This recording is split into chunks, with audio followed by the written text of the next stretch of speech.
Olá! Bem-vindos a mais uma exploração focada num desafio que, olha, tira o sono de muito gestor público municipal Brasil afora, né? Como entregar serviços de qualidade, fazer a diferença na vida das pessoas quando o orçamento parece que encolhe a cada ano. Sim, é verdade. É o famoso dilema do cobertor curto, uma realidade dura para a vasta maioria das nossas prefeituras. Com certeza. É um cenário que a gente vê se repetir em quase todo o território nacional, eu diria. Sem dúvida. E tem dados bem recentes, sabe, da Confederação Nacional de Municípios, a CNM. Agora, de 2024, eles pintam um quadro bem claro. Mais de 90%, em média, das receitas municipais já estão, assim, carimbadas, sabe, para despesas obrigatórias. 90%? É muita coisa. É. Pensa em folha de pagamento, nos mínimos constitucionais para a saúde, para a educação. Aí sobra muito pouco para investir de verdade, para inovar, para fazer aquele algo a mais que a população tanto espera, né? Nossa, 90% comprometidos é um número que realmente impacta. Mas olha, a nossa conversa hoje não é para ficar só lamentando essa escassez. Pelo contrário, Isso mesmo. a nossa proposta aqui é investigar como essa margem apertada, esses 10% que talvez sobrem, ou até mesmo a forma como os 90% são gastos, como tudo isso pode ser otimizado, com inteligência, com gestão estratégica. Exato. Vamos mergulhar um pouco nas leis, nos dados oficiais e principalmente, naquelas experiências que deram certo em outros municípios. Buscar caminhos práticos para transformar esse desafio em oportunidade real de fazer mais com menos. Preparados para a gente desempacotar essas ideias? Com certeza. Acho que a grande sacada é perceber que a necessidade aguça o engenho, né? Muitas vezes é justamente nesse cenário de recursos mais limitados que a criatividade administrativa e as soluções mais eficientes acabam florescendo. Faz sentido. Ponto de partida é encarar a realidade de frente, sem rodeios. Exato. E encarar de frente significa, antes de mais nada, abandonar o achismo. Concorda? Totalmente. Nada de sair cortando despesa ou começando projetos sem um mapa claro de onde cada centavo está indo. É preciso um diagnóstico financeiro honesto, detalhado, sabe? Sem maquiagem. Entender a fundo a própria casa primeiro. Entender a casa. E as regras do jogo também, imagino. Essencial. Conhecer as regras do jogo fiscal é parte fundamental desse diagnóstico. A Lei de Responsabilidade Fiscal, a famosa LRF, né, a LC 101 de 2000, ela não pode ser vista como uma inimiga que só atrapalha. Muita gente vê assim, né? Um guia, um conjunto de balizas para uma gestão responsável. E tem compromissos que são inadiáveis, definidos na Constituição, em leis complementares, o mínimo de 25% da receita para educação. Artigo 212 da CF. Os 15% para a saúde da LC 141 de 2012. Aí tem repasse para o legislativo, precatórios. Exato. Repasses ao legislativo, pagamento de precatórios. Essa rigidez orçamentária ela é um dado da realidade, sabe? Não é uma opção do gestor. Ela existe. Entendido. E sabendo dessas amarras todas, o planejamento se torna ainda mais crucial, certo? Fundamental. Não basta ter lá um plano plurianual, o PPA, uma lei de diretrizes orçamentárias, a LDO, e a lei orçamentária anual, a LOA. Tudo bonitinho no papel. Não mesmo.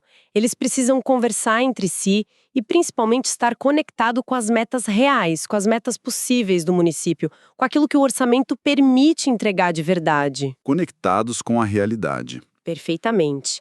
E mais do que isso, sabe? É preciso uma mudança de mentalidade sobre o que significa gastar bem. O Tesouro Nacional, lá no Manual Técnico de Orçamento de 2024, e o Tribunal de Contas da União, no Manual de Governança Pública de 2023, eles são muito claros nisso. E o que eles dizem? Que o foco não deve ser só em quanto dinheiro foi gasto, mas no resultado que esse gasto gerou para a sociedade. A pergunta-chave passa a ser: essa despesa melhorou a vida do cidadão?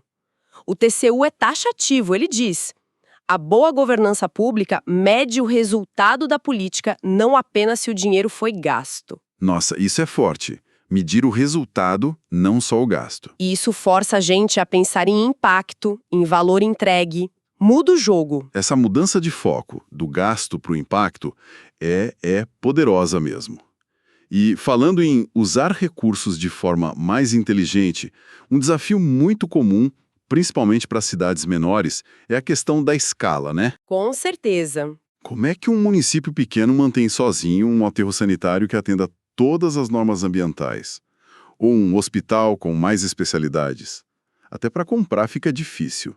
Comprar pouco quase sempre significa comprar mais caro, infelizmente. É aí que a cooperação intermunicipal entra como uma estratégia brilhante. Os consórcios públicos, que são regulamentados pela Lei 11.107 de 2005, são justamente essa ferramenta. Ah, os consórcios? Exato. Eles permitem que municípios vizinhos, que muitas vezes têm os mesmos problemas, né, que eles unam forças, dividam custos, compartilhem estruturas e ganhem escala. É como tentar cozinhar um banquete com ingredientes limitados, sabe? Se cada um contribui com um pouco, o resultado final é muito mais rico. Boa analogia. E isso não é teoria, não. Já é prática consolidada. A própria CNM aponta que tem mais de 2.000 consórcios ativos no Brasil, agora em 2024. 2.000 consórcios é um número bem expressivo. E onde eles têm feito mais diferença? Em que áreas? Olha, as áreas são variadas, mas saúde, saneamento e principalmente a gestão de resíduos sólidos se destacam bastante. A gestão do lixo é um exemplo clássico. Imagino que seja um problemão para muita prefeitura. É, sim. A Política Nacional de Resíduos Sólidos, a Lei 12.305, de 2010, ela determinou o fim dos lixões. Exigiu soluções ambientalmente adequadas, como aterros sanitários, coleta seletiva. Para um município pequeno, bancar isso sozinho é quase inviável financeiramente. Com certeza. E como os consórcios ajudam nesse caso específico? Temos ótimos exemplos. O Cigrés, lá no Rio Grande do Sul, ou o Cisamo-CEP, no Paraná. Eles reúnem diversos municípios que dividem os custos de construção, de operação de aterros regionais, além de organizarem a logística da coleta seletiva juntos. Então, eles tornam viável o que seria impossível isoladamente. Exatamente, viabilizam. E na saúde, tem o Sistri, em Minas Gerais, que é outro caso bem interessante. Ele integra o SAMU e serviços especializados para 27 municípios. 27 cidades trabalhando juntas. 27, nossa. E segundo dados do Ministério da Saúde de 2023, essa integração gerou uma redução de custos operacionais de até 35%. Pensa no que dá para fazer com essa economia na própria saúde, né? 35% é muita coisa mesmo. Uau! E nas compras? Aquela lógica da escala funciona também. Comprar mais barato porque compra em maior quantidade. Funciona, e muito bem.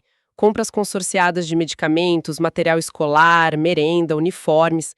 Tudo isso permite um poder de barganha muito maior com os fornecedores. Faz sentido. Estudos da CNM indicam economias médias que podem variar, olha só, de 20% a 40% nesses casos. Imagine economizar 40% na compra da merenda escolar. Esse dinheiro pode significar uma merenda de melhor qualidade, mais nutritiva para as crianças ou pode ser realocado para outra necessidade urgente da educação. É um impacto direto na qualidade do serviço. Sem dúvida. Como a própria CNM ressalta, o consórcio permite que pequenos municípios acessem serviços e economias de escala sem perder sua autonomia administrativa. É uma ferramenta poderosa. Fica bem claro que juntar forças é um caminho muito poderoso. Mas, além de colaborar com outros municípios, existe a possibilidade de buscar parceiros fora do setor público para ajudar a entregar os serviços que a população precisa, certo? Aquela ideia de que a prefeitura não precisa fazer tudo sozinha, mas sim garantir que seja feito. Exatamente. Essa é uma visão mais moderna, né, da gestão pública. O foco é garantir a entrega do serviço, com qualidade, com eficiência, com regularidade. E para isso, existem instrumentos como as parcerias público-privadas, as PPPs, e as concessões.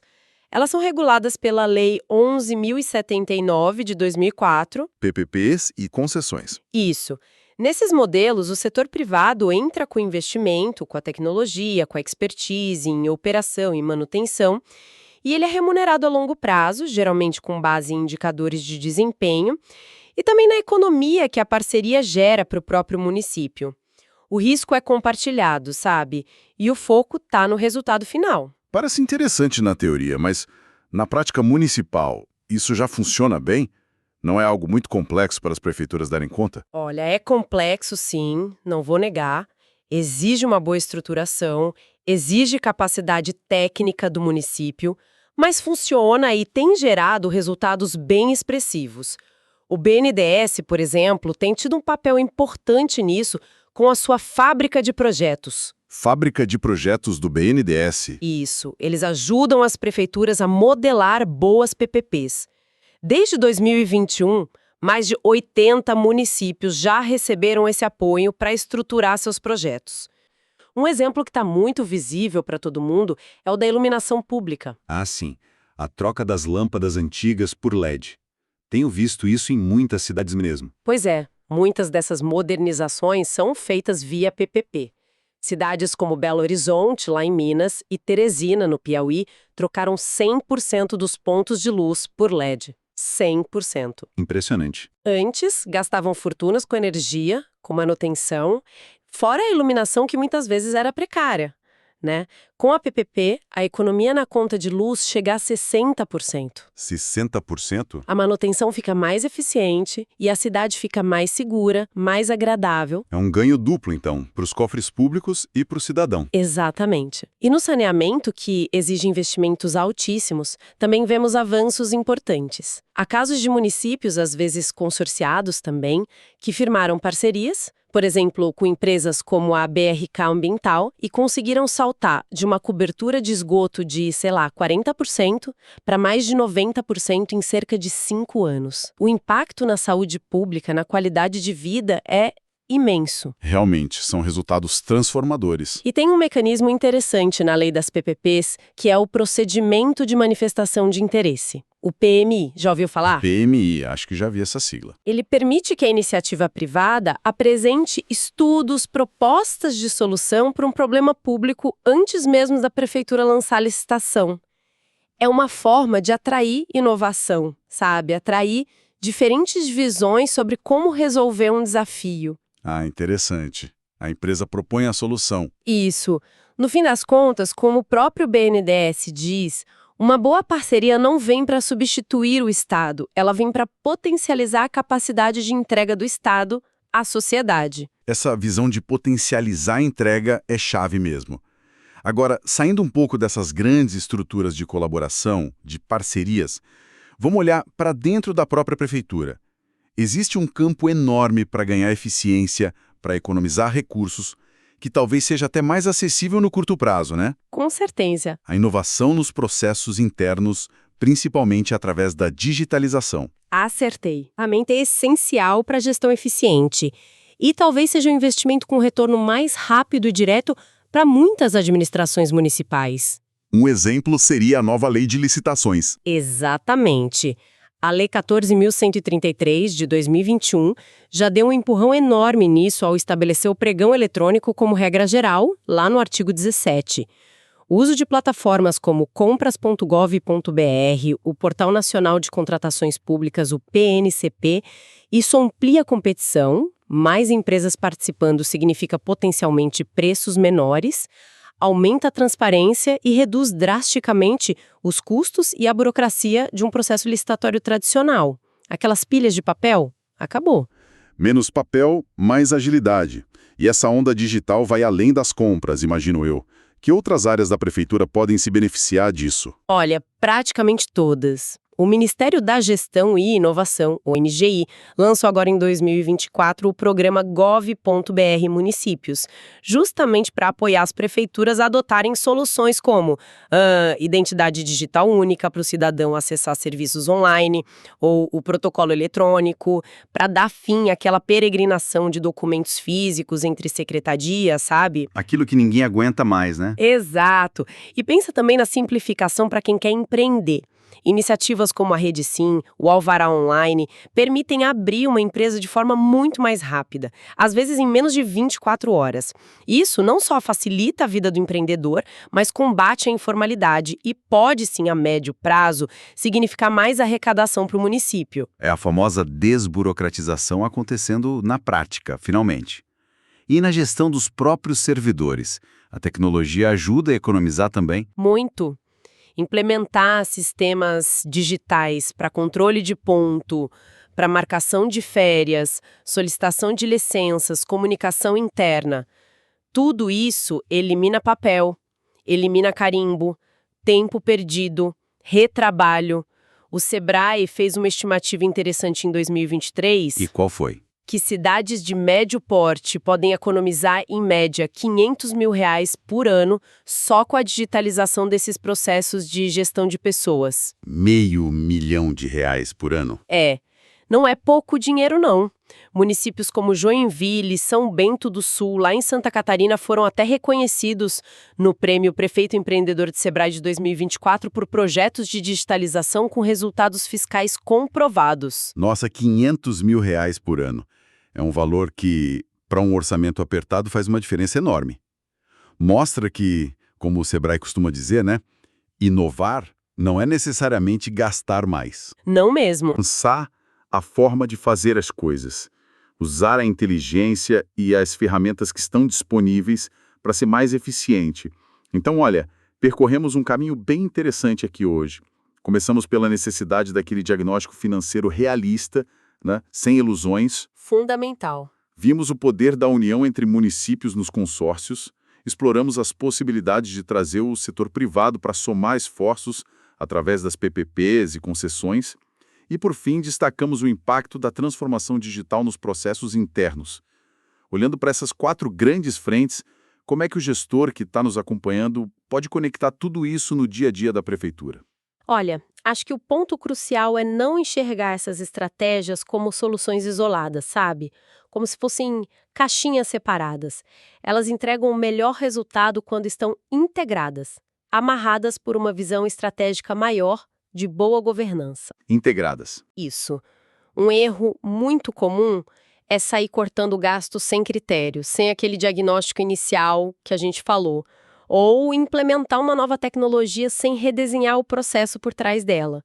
A tecnologia sozinha não faz milagre, né? Verdade. Aplicar essas ideias na prática exige planejamento, exige integração entre as diferentes áreas da prefeitura e, talvez o mais desafiador de tudo, exige uma mudança de cultura organizacional. Uma cultura mais voltada para a eficiência, para a medição de resultados e para a transparência. Faz todo sentido.